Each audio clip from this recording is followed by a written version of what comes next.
Very good evening student अभी तक हम लोगों ने इवोल्यूशन के 6 लेक्चर कर चुके हैं। और शुरुआत से अगर मैं बात करूं तो सबसे फर्स्ट लेक्चर जो हमारा था उसमें हम लोगों ने देखा था कि अर्थ कैसे इवोल्व हुई थी। उसके बाद हमने देखा था कि लाइफ कैसे फॉर्म हुई थी। उसके बाद हमने देखा था कि एविडेंस क्या क्या थे इवोल्यूशन के, उस जिसमें हमने फोसिल्स, आपकी होमोलोगस ऑर्गन, एनालोगस ऑर्गन, ठीक है, आपके एक्सटिंक्ट ऑर्गन्स और एम्ब्रियोलॉजिकल एविडेंस, ये सारी बातें की थी। उसके बाद हमने नेचुरल सिलेक्शन और आर्टिफिशियल सिलेक्शन के बारे में बात की थी, ठीक है। और उसके बाद हम लोगों ने जितनी भी थ्योरीज दी गई डार्विन के थ्रू, लेमार्क के थ्रू, लास्ट लेक्चर में हम लोगों ने जो थ्योरीज थी बेटा 6th लेक्चर में, आज वो हमने कंप्लीट कर ली थी। आज का बेटा जो हमारा लेक्चर रहेगा वो बेसिकली किससे रिलेटेड रहेगा, वो रहेगा हार्डी विनबर्ग प्रिंसिपल पे।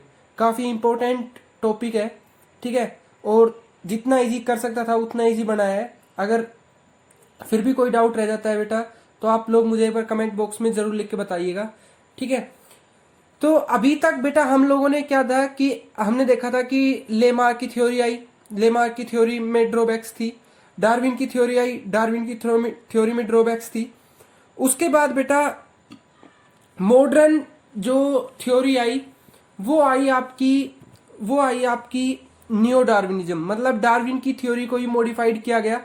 क्योंकि देखो डार्विन ने क्या किया था, जीन लेवल पे बात नहीं की थी, जीन लेवल पे बात नहीं की थी, वो म्यूटेशन वगैरह नहीं बता पाया था, ठीक है ना। उसी को मॉडिफाइड करते हुए क्या आई थी, आपकी न्यू डार्विनिज्म आई थी, न्यू डार्विनिज्म आई थी। और इसमें क्या क्या स्टेप थे आपके, इसमें क्या क्या स्टेप थे कि देखो जो आज की जो थ्योरी है बेटा वो आपकी न्यू डार्विनिज्म ही है, ठीक है ना। बेसिकली डिपेंड तो किस पे है, आपके डार्विन के आइडिया पे डिपेंड है, लेकिन ये साइंटिफिक एविडेंस को क्या करती है बेटा, प्रूव करती है, ठीक है ना, ठीक है। उसके बाद बेटा जो डार्विन की थ्योरी थी वो एडेप्टेशन, जो एनवायरमेंट से एडेप्टेशन आती है उसका बेसिक क्या होता है, जो आपकी मोलिकुलर बायोलॉजी होती है, जो डीएनए और आरएनए होता है उसके बारे में नहीं बताता, ठीक है। जब जॉर्ज मेंडल अपने जो जेनेटिक्स थी उसके साथ बेटा निकल के आया, जब देखो मैंने आपको, जब हम लोग जेनेटिक्स पढ़ रहे थे उस टाइम पे मैंने आपको बताया था कि जब मेंडल अपना लॉ पब्लिश करने वाला था तो उस टाइम पे डार्विन का जो था वो काफी, जो डार्विन की थ्योरी थी वो काफी आपकी अमाउंट में चल रही थी।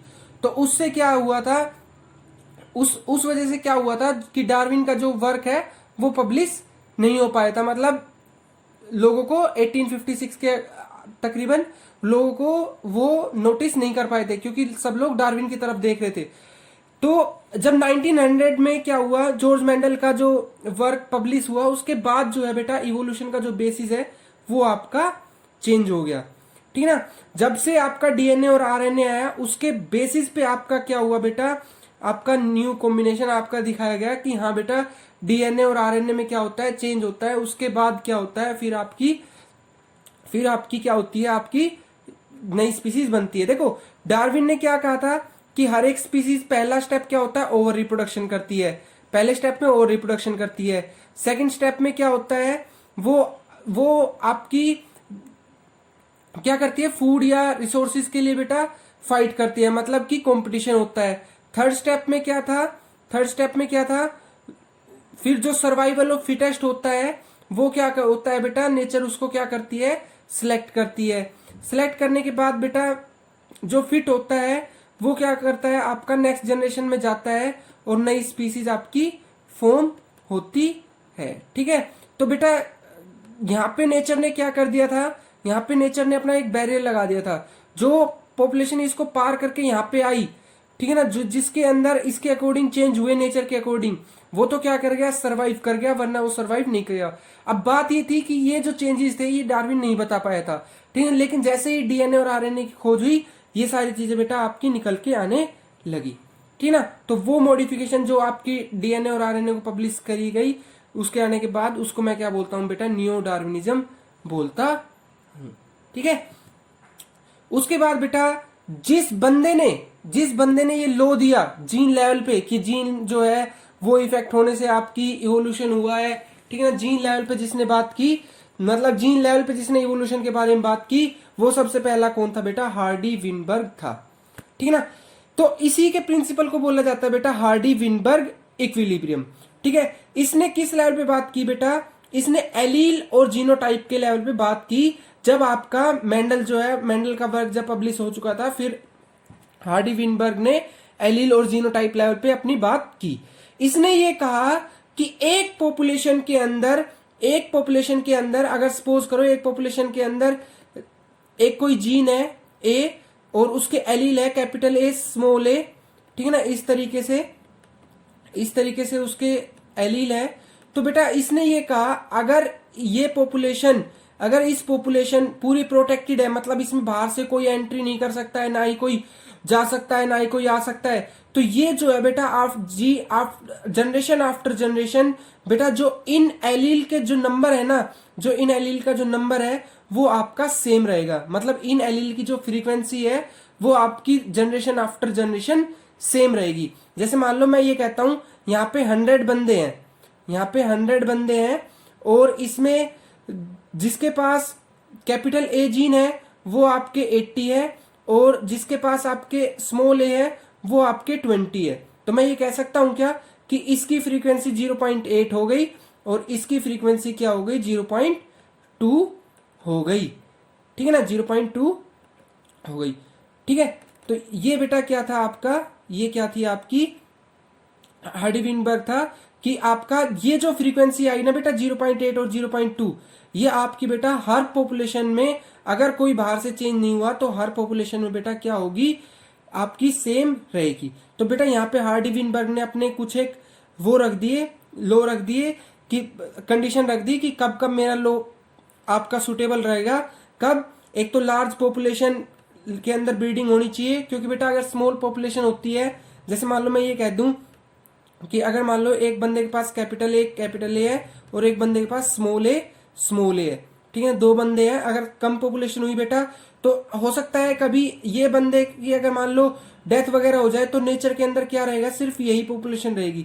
तो बेटा ये जो हार्डी विनबर्ग का प्रिंसिपल है ये आपका लार्ज पॉपुलेशन पे काम करता है, स्मॉल पॉपुलेशन पे काम नहीं करता। दूसरा बेटा रैंडम मेटिंग होती रहनी चाहिए। ऐसा नहीं है कोई भी मीटिंग जैसे मान लो हम करवाएं वो मीटिंग नहीं होनी चाहिए। रैंडम जैसे ये पॉपुलेशन आपस में मीटिंग करती है ना, जैसे ये पॉपुलेशन आपस में मीटिंग करती है वैसे आपकी मीटिंग होनी चाहिए। ठीक है, वैसे आपकी मीटिंग होनी चाहिए। दूसरी बात देखो, हम लोग क्या करते हैं, जैसे मान लो अभी हमें कोई डॉग की ब्रीड मिली है, ठीक है ना, तो हम लोग क्या करते हैं, अच्छे से अच्छा डॉग गेट करने के लिए उनकी आपस में रिप्रोडक्शन कराते हैं। तो उससे तो क्या होता है बेटा आपका जो जेनेटिक लेवल है वो चेंज हो जाता है।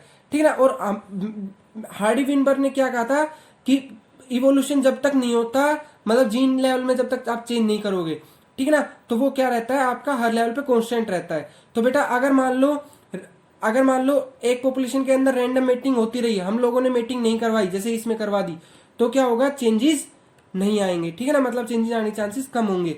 ठीक है, दूसरा बेटा एलिलिक फ्रीक्वेंसी म्यूटेशन जो है वो नहीं होनी चाहिए। तीसरा, ना ही कोई बाहर से, जैसे मान लो अभी मैंने बताया ना कि हमारी एक पॉपुलेशन है, इसके अंदर ना ही कोई बाहर से आना चाहिए, ना ही यहाँ से कोई बाहर जाना चाहिए। अगर मान लो यहाँ पे कोई बाहर का बंदा आ गया कैपिटल टी, तो बेटा यहाँ पे इनकी फ्रीक्वेंसी तो चेंज हो जाएगी ना, और यहाँ से अगर कोई भी चला गया तो भी फ्रीक्वेंसी चेंज हो जाएगी इनकी। ठीक है ना, और बेटा नेचुरल सिलेक्शन आपका नहीं होना चाहिए। ठीक है ना, नेचुरल सिलेक्शन आपका नहीं होना चाहिए, क्योंकि नेचुरल सिलेक्शन जब होता है तो उससे क्या होता है, जो भी म्यूटेशन आपकी हुई है वो आपकी बाहर निकल के आती है। अगर वो यूजफुल होती है तो वो बाहर निकल के आती है और नेचर उसको सेलेक्ट कर लेते हैं और एक नई स्पीसीज बढ़ा देती है। लेकिन हार्डी विनबर्ग क्या कहता है, जब तक नई स्पीसीज, जब तक जीन लेवल पे चेंज नहीं करोगे, जब तक आपका इवोल्यूशन नहीं होगा। ठीक है ना, तो ये था बेटा आपका हार्डी विनबर्ग। इससे पहले बेटा आपको एक दो चीज और समझनी चाहिए कि जैसे मान लो आपके पास एक कैरेक्टर ए है, उसके 2 एलील है, कैपिटल ए स्मॉल ए। ठीक है, तो बेटा इनका जो मैं ये कह सकता हूं, अगर मान लो इनकी फ्रीक्वेंसी अगर आपको कैलकुलेट करनी हो, ठीक है, टोटल अमाउंट मान लो कैपिटल ए स्मॉल ए का टोटल अमाउंट मान लो 100 है। ठीक है, ये आपका 60 नंबर में प्रेजेंट है और ये आपका 40 नंबर में प्रेजेंट है।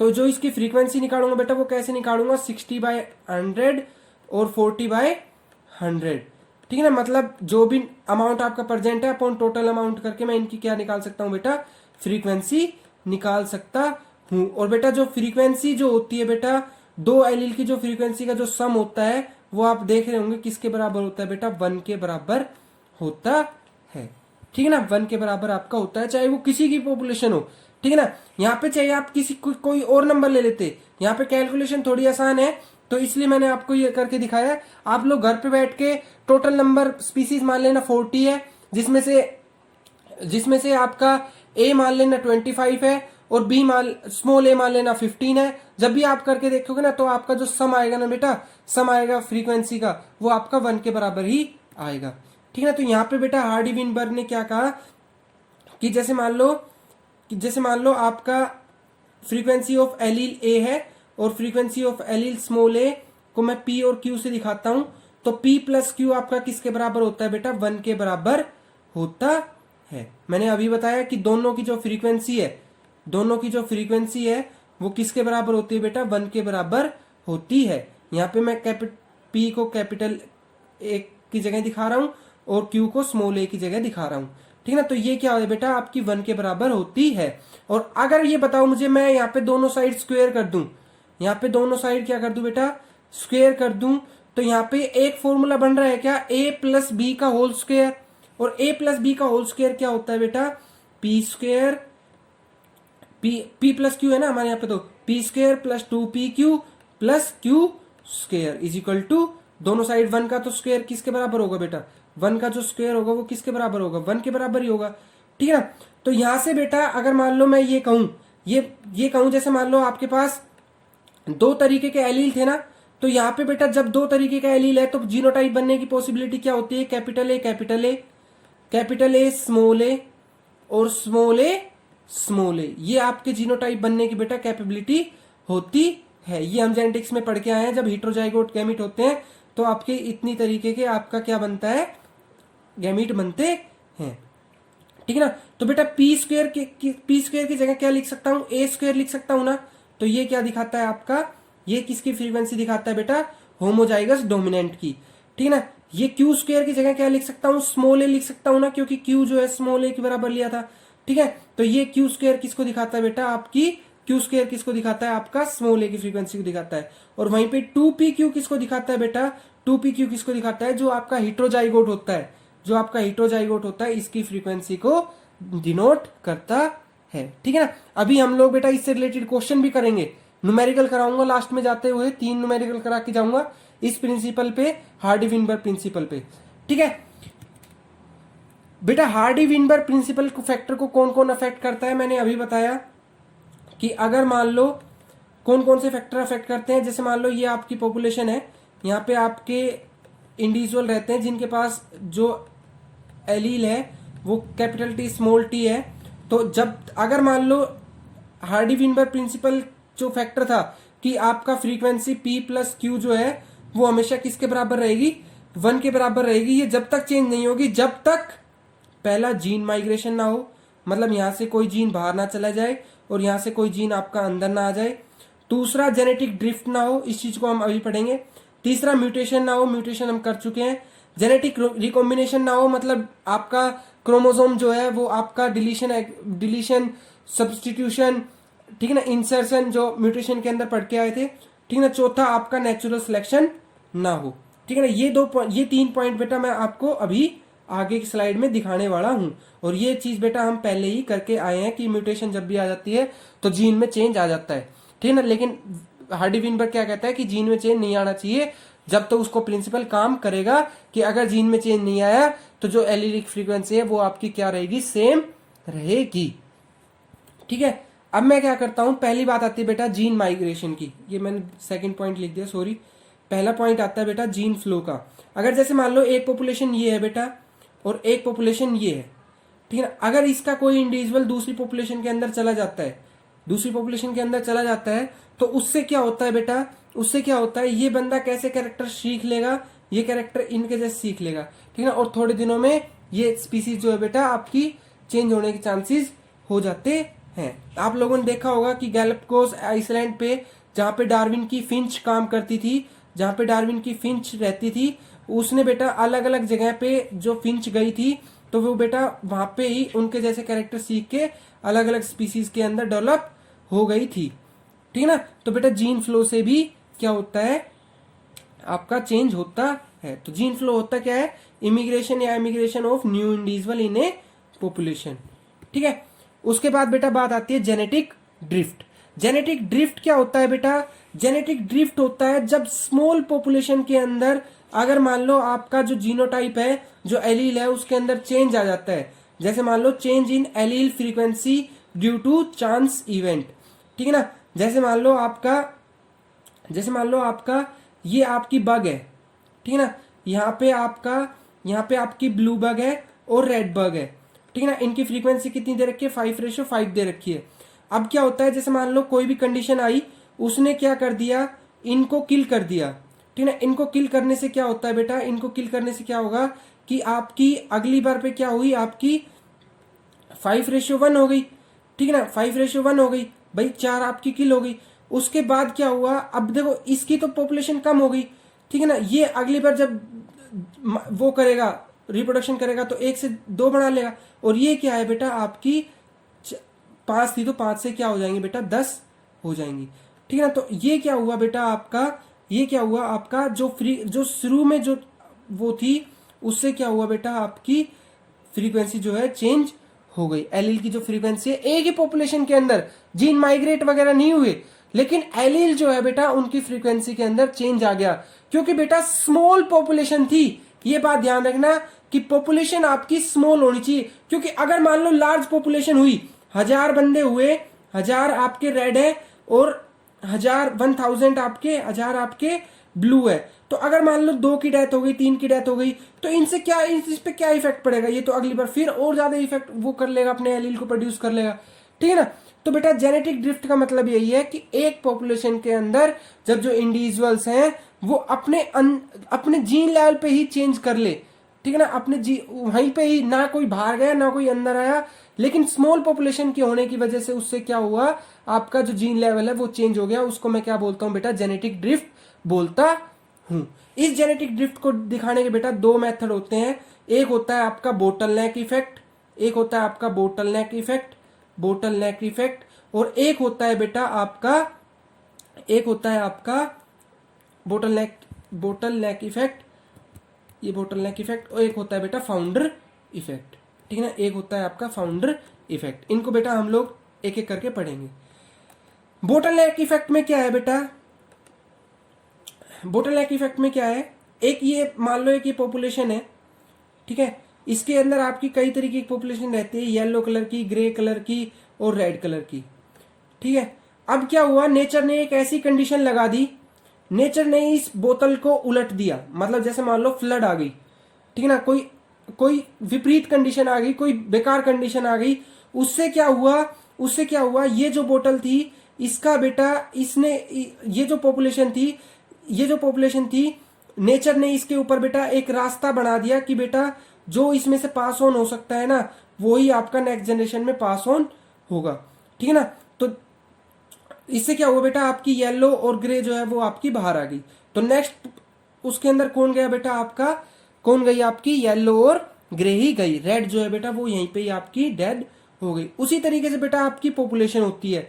पॉपुलेशन बेटा नेक्स्ट जनरेशन में वो ही जाती है जो नेचर ने जो फिनोमिना, नेचर के अकॉर्डिंग जो नेचर चाहती है, जो नेचर के लिए फिट होगा, वो ही क्या होगा बेटा, आपका नेक्स्ट जनरेशन में जाएगा। अब देख, जैसे मान लो ये रेड बॉल है, ये अगर मान लो पास ऑन ही नहीं हो पाती यहां से, ठीक है ना, तो क्या होगा, आपकी कौन पास ऑन हो रही है, आपकी येलो और ग्रे हो रही है। ठीक है ना। तो इससे क्या हुआ बेटा, इससे क्या होता है, आपका चेंजेस होने के चांसेस रहते हैं। ये भी आपका क्या है बेटा, जेनेटिक ड्रिफ्ट है। ठीक है ना।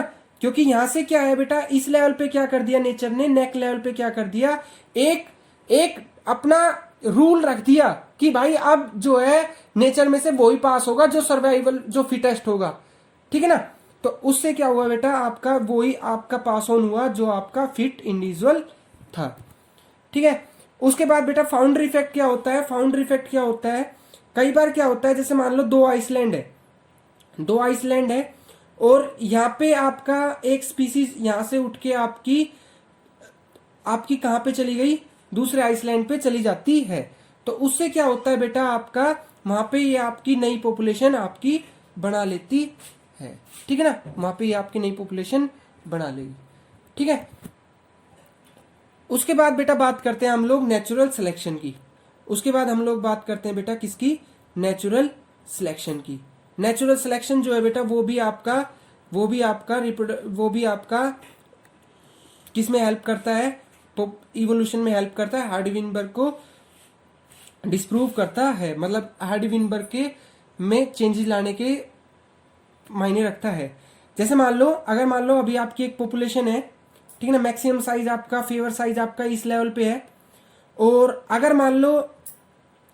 मान लो नेचर ये चाहती है कि आपके 3 पॉपुलेशन है, एक बिल्कुल यहाँ पे रहती है एज पे, 2 यहाँ एज पे रहती है, और एक यहाँ पे पीक पे रहती है। अगर सुटेबल कंडीशन ये है तो इंडिविजुअल सारे इस लेवल के मिलेंगे नेचर में। अगर सुटेबल कंडीशन इस लेवल की है तो नेचर जो इंडिविजुअल होंगे वो सारे इसके कैरेक्टर रखेंगे।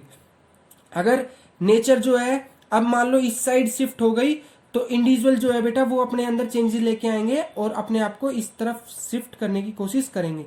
अगर मान लो नेचर ये चाहती है कि बीच मतलब जो बीच की जो सुटेबल कंडीशन थी वो ना रह के अब सुटेबल कंडीशन ये रख दी, तो उससे क्या होगा बेटा, अब लोग इनकी तरफ मूव करेंगे।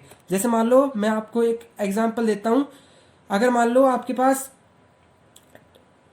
आपके पास जैसे 3 बंदे हैं, एक यहाँ पे एक बंदा है जो आर्ट्स स्ट्रीम का है, ठीक है ना, एक बंदा है जो कॉमर्स स्ट्रीम का है, और एक बंदा है जो मेडिकल स्ट्रीम का है। अगर मान लो अभी कॉमर्स वालों की ज्यादा नौकरी चल रही है तो इसके अंदर बेटा आपको सुटेबल इंडिविजुअल मिलेंगे, इसकी क्लास के जो कैंडिडेट होंगे वो आपको ज्यादा मिलेंगे। लेकिन जैसे ही लोगों को पता चला कि अब भाई मेडिकल वालों की नीड है, कोरोना वायरस फैल चुका है, मेडिकल डॉक्टर्स की नीड है, इसमें ज्यादा पैसा है, तो वो क्या करेंगे बेटा, आपकी आगे की तरफ शिफ्ट कर जाएंगे। जो इंडिविजुअल है वो बेटा आप क्या लेना शुरू कर देंगे, मेडिकल लेना शुरू कर देंगे। और अगर मान लो कंडीशन ऐसी आ गई कि आर्ट्स और मेडिकल वाले आपके सुटेबल है तो इंडिविजुअल क्या करेंगे बेटा, आपके आर्ट्स और मेडिकल सिलेक्ट करेंगे, ठीक है ना। तो इस तरीके से बेटा क्या होता है, आपका सिलेक्शन होता है।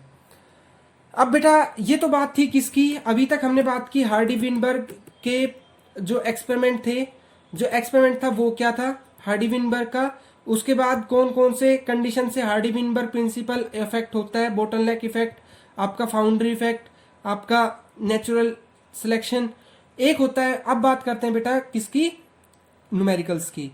पहला क्वेश्चन दे रखा है, below is the Hardy Weinberg equation, ये हम लोग इक्वेशन पढ़ के आए हैं। What does P represent for, P square किसको रिप्रेजेंट करता है बेटा, मैंने बताया था ये किसके लिए है, कैपिटल ए, ये किसके लिए है, कैपिटल ए स्मॉल ए, और ये किसके लिए है, स्मॉल ए। तो पी स्क्वायर किसको कर रहा है बेटा, डोमिनेंट होमोजाइगस डोमिनेंट को रिप्रेजेंट कर रहा है, ठीक है ना। Next question, the population of ship in the Hardy Weinberg equilibrium, the allele of white wool W आपका क्या है बेटा, डब्ल्यू आपका कितना दे रखा है, 0.19 दे रखा है। कैपिटल डब्ल्यू कितना दे रखा है, 0.91, और आपको स्मॉल डब्ल्यू दे रखा है 0.81। आपसे पूछ रहा है percentage of heterozygous individual, percentage of heterozygote मैं कैसे निकालता हूं, 2p/q से निकालता हूं। अब 2 इंटू में 0.19 और मल्टीप्लाई 0.8, ठीक है ना। इसको आप 2 के मतलब 0.2 के तकरीबन ले लो, ये जाएगा 0.4, ये हो जाएगा 32 मतलब ये तकरीबन, तो ये जाएगा बेटा आपका 31 आंसर, ठीक है। नेक्स्ट जाता है बेटा, the recessive allele be occur with the frequency 0.8 in A population of crab. इसने कहा है बेटा जो रिसेसिव एलील है उसकी फ्रीक्वेंसी है बेटा, उसकी फ्रीक्वेंसी है मतलब क्यू दे रखा है आपको कितना, 0.8, ठीक है ना। उसने पूछा है होमोजाइगस डोमिनेंट, मतलब कैपिटल ए की फ्रीक्वेंसी क्या होगी, ठीक है ना, मतलब पी स्क्वेयर निकालना है आपको, ठीक है ना। अब बेटा देखो क्यू दे रखा है इसने 0.8, तो यहां से मैं पी निकाल सकता हूं क्या, हमें पता है पी प्लस क्यू किसके बराबर होता है, 1 के बराबर होता है। क्यू कितना दे रखा है 0.8, यहाँ पे मैं इस तरह लिख सकता हूँ क्या 1 माइनस 0.8, ठीक है ना। यहाँ पे क्या आ जाएगा, पी की वैल्यू कितनी आ जाएगी 0.2, तो पी की वैल्यू 0.2 आई। अब पी की जगह मैं क्या रख सकता हूँ 0.2 का स्क्वायर कितना होगा बेटा 0.04, ठीक है, आंसर जाएगा आपका सी। नेक्स्ट क्वेश्चन जाता है बेटा, इन कौन purple kernels are dominant to yellow, purple जो है बेटा वो डोमिनेंट है येलो के ऊपर।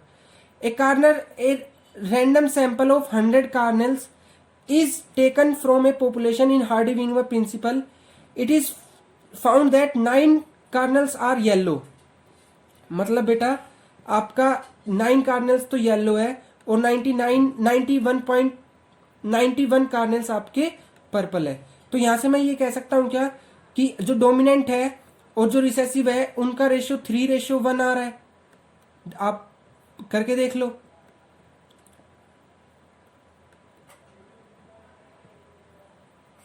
सॉरी 9:10, 3 रुको, इसमें पूछा गया what is the frequency of yellow allele, what is the frequency of yellow allele, एक second. 100 kernels is taken from a population in Hardy Weinberg principle, it is found that 9 kernels are yellow, 9 kernels are yellow, ठीक है, और 91 kernels are purple. What is the frequency of yellow allele in this population. देखो बेटा यहां पे आपका जो small ए है उसका अमाउंट कितना दे रखा है बेटा, 100 में से 9 दे रखा है, ठीक है ना। मतलब ए स्क्वेयर किसके बराबर है आपका 9 के बराबर है, ठीक है ना। तो ए किसके बराबर हो जाएगा बेटा, ए किसके बराबर हो जाएगा आपका 3 के बराबर हो जाएगा, ठीक है। अब ठीक है, तो हमसे पूछ रहा है what is the frequency of yellow allele, कितनी जाएगी बेटा 0.3, ठीक है ना। इस तरीके से हम लोगों ने 3 न्यूमेरिकल किए और हार्डी-विनबर प्रिंसिपल को समझा, ठीक है ना बेटा। इस तरीके से हम लोगों ने की। एक चीज मैं थोड़ी वो कर गया, यहाँ पे आपका 9 कार्नल्स थे ना, ये आपका 9,